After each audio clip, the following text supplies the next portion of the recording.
Friends, my channel दिल से दिल की बातें में आप सभी का पूरे दिल से स्वागत है। और आज की बात राज और सिमरन के साथ। नाम तो सुने होंगे, राज टू सिमरन। हे सिमरन, तुमने खाने के टाइम फोक यूज क्यों नहीं किया? It was such a disappointing moment. Simran, sorry for being a देसी गर्ल। व्हाट देसी गर्ल यार? अब मुझे सारी सिचुएशन को हैंडल करना पड़ेगा। और तभी रूम में राज की माँ एंटर करती है। Raj, Simran, mom is here, I call you later. और बिना सिमरन का जवाब सुने फोन रख देता है। माँ रूम में आती है, बैठती है, कुछ बोलने ही वाली होती है कि तभी राज अपनी प्लान स्क्रिप्ट बोलना शुरू कर देता है। माँ, आपको पता है आज का साउथ इंडियन डिनर सिमरन ने स्पेशली आप ही के लिए अरेंज किया था, क्योंकि आपको डोसा और इडली बहुत पसंद है ना। माँ बोलती है, वाओ दैट्स ग्रेट, डिनर वाकई अच्छा था। और सिमरन, वो अच्छी लगी आपको? माँ मुस्कुराते हुए कहती है, वो अच्छी नहीं, बहुत अच्छी लगी। यू नो राज, आज से पहले मैं कभी भी इतने बड़े रेस्टोरेंट में नहीं गई थी। सारे ही हाई सोसाइटी के लोग थे वहां पर, डोसा भी फोक से खा रहे थे। मैं थोड़ी सी नर्वस हो गई थी हाथ से खाने में। राज बेवकूफों की तरह बोलता है, ओह मैं भी तो फोक से खा रहा था और मैंने आपको नोटिस भी नहीं किया। माँ मुस्कुराते हुए कहती है, लेकिन सिमरन ने किया। उसने धीरे से अपना फोक साइड में रख दिया और मेरी तरह हाथ से खाना शुरू कर दिया। उसके बाद हम दोनों ने एक दूसरे को देखकर स्माइल किया और मैं बिल्कुल कंफर्टेबल हो गई हाथ से खाने में। वो वाकई बहुत मैच्योर्ड लड़की है, मुझे बहुत अच्छी लगी। एंड आई गेस वो तुम्हें बहुत अच्छे से हैंडल कर लेगी। और राज सोच रहा था कि उसे सिमरन के देसीपन को हैंडल करना पड़ेगा। खैर, माँ के अप्रूवल के बाद राज फिर से कॉल करता है सिमरन को। Sorry about the folk. सिमरन, जानती हो माँ कहती है कि ये देसी गर्ल मुझे बहुत अच्छे से हैंडल कर लेगी। So my desi girl, will you? Simran मुस्कुराते हुए कहती है, you know Raj, I have already. So इस प्यारी सी कहानी से कुछ समझे? चलिए इस बारे में बाद में बात करेंगे। एक और खूबसूरत सी छोटी सी कहानी हो जाए राहुल की। राहुल जब बहुत छोटा था तभी से उसकी माँ घर और बाहर दोनों जगह का काम संभालती थी। सारा दिन ऑफिस में काम करती और रात को प्यार से सबके लिए डिनर बनाती थी।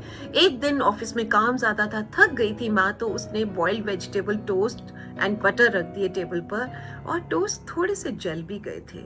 राहुल को लगा अभी उसके फादर कुछ कहेंगे, लेकिन फादर ने तो बड़े आराम से टोस्ट पे बटर लगाना शुरू कर दिया और स्माइल करते हुए खाते हुए राहुल और उसकी माँ से पूरे दिन का हाल लेना शुरू कर दिया।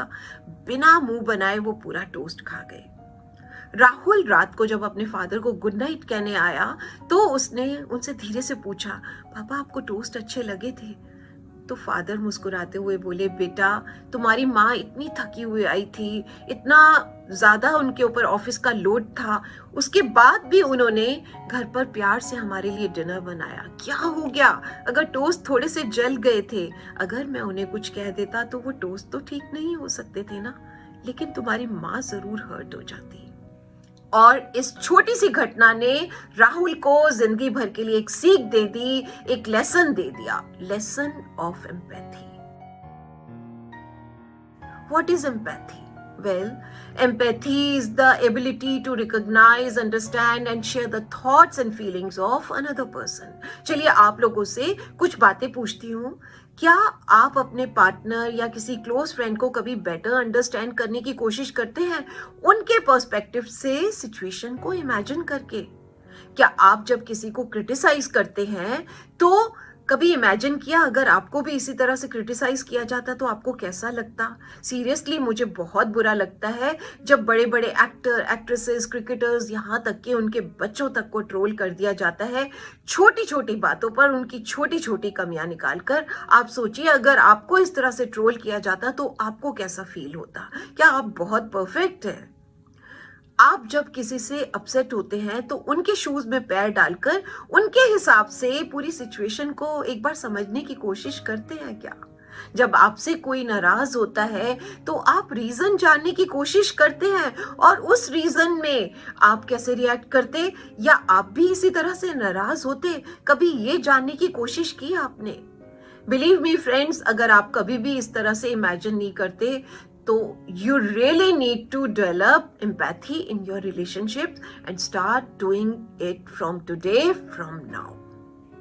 और इसके लिए मैं कुछ बातें आपके साथ शेयर कर रही हूँ। आई होप ये आपके जरूर काम आएंगी। First of all, make listening a priority.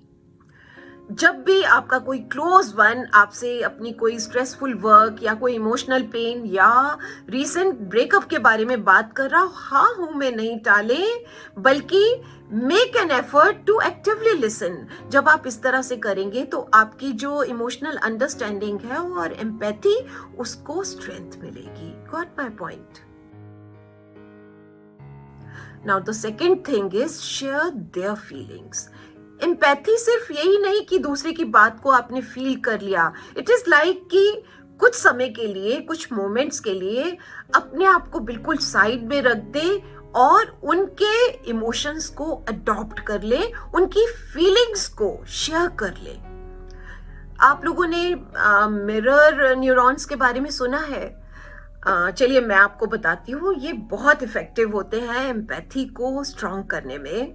Mirror neurons जो हैं वो ब्रेन सेल्स होते हैं दैट फायर बोथ, जो आप काम करते हैं या फिर आप किसी की तरह मिमिक करते हैं। जब आप किसी की तरह एक्ट करते हैं ना, तो आप उनके इंटेंशंस, उनकी फीलिंग्स, उनके स्टेट ऑफ माइंड को और अच्छे से समझ पाते हैं। आप उनकी दुख, तकलीफ, उनकी उदासी, उनकी इरिटेशंस को दिल से फील कर पाते हैं। और ऐसे में क्या होता है कि इंसान को ये फील नहीं होता कि आप सिर्फ उन्हें कंसोल करने के लिए खड़े हैं, बल्कि उनको ये फील होता है कि वो किसी भी परेशानी के समय में या किसी भी दुख के समय में अकेले नहीं हैं, बल्कि आप उनके साथ हैं पूरी तरह से।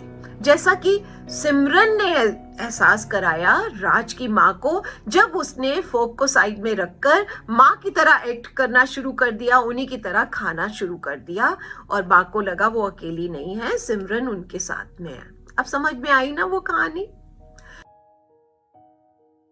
Now the next point is make yourself vulnerable. ये जो एम्पैथिक कनेक्शन होता है ना डियर फ्रेंड्स, ये टू वे स्ट्रीट है। जब आप किसी के साथ में या किसी की फीलिंग्स को पूरी तरह से अंडरस्टैंड करते हैं, तो आपकी रिलेशनशिप की ब्यूटी जो है वो एनहांस होती है, बढ़ती है। और जब आप अपने कुछ एक्सपीरियंसेस, जो दुख भरे एक्सपीरियंसेस किसी के साथ जब शेयर करते हैं, तो आप एक अपॉर्चुनिटी क्रिएट करते हैं कि दूसरा भी आपके साथ में एम्पैथाइज कर सके। और ऐसे में भी आप ही की एम्पैथी को स्ट्रेंथ मिलती है, क्योंकि जब कोई दूसरा आपके साथ एम्पैथाइज करता है तो आप वैल्यू ऑफ एम्पैथी को ज्यादा अच्छे से समझ पाते हैं। और अब आखिरी सबसे पते की बात, take action and offer help. Empathy most effective कब होती है? जब हम सिर्फ दूसरों की फीलिंग्स को ही अंडरस्टैंड नहीं करते, बल्कि उनकी हेल्प करने की भी कोशिश करते हैं।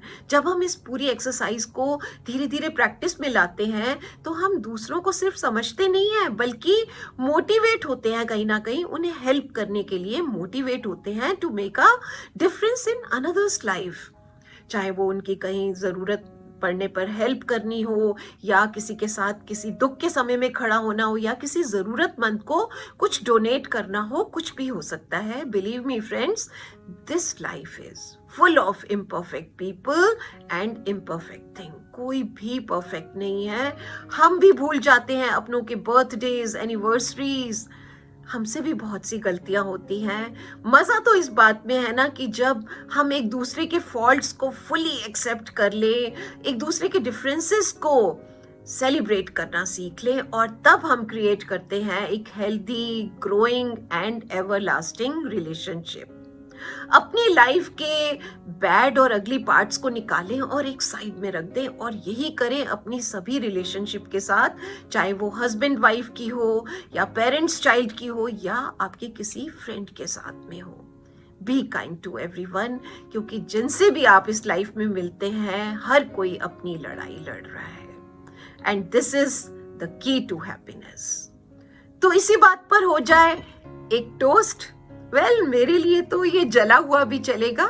जब तक मैं अपना ये टोस्ट एंजॉय करती हूँ, आप लोग भी जाइए, अपना अपना टोस्ट खाइए और हंसते रहिए, मुस्कुराते रहिए, गुनगुनाते रहिए, और मेरे चैनल को जरूर सब्सक्राइब कर दीजिए अगर अभी तक नहीं किया है।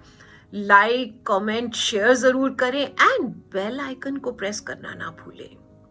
I am really so thankful to my YouTube family for being a wonderful support. Thank you so much. Love you all.